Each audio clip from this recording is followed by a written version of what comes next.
Vai. Corta. Agora ele vai fazer a depilação matinal. Que ele é uma dama e tal.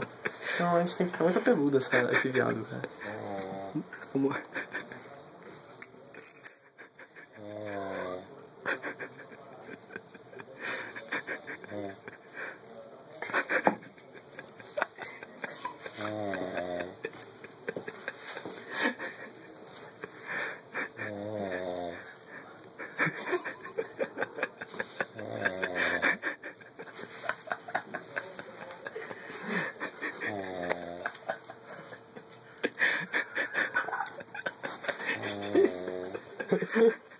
Chega, Cris.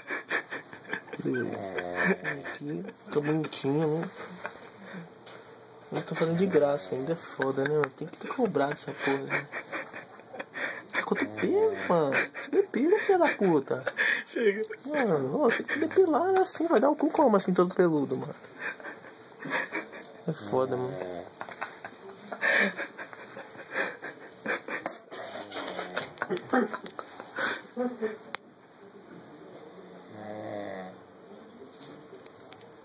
Escuta o ronco.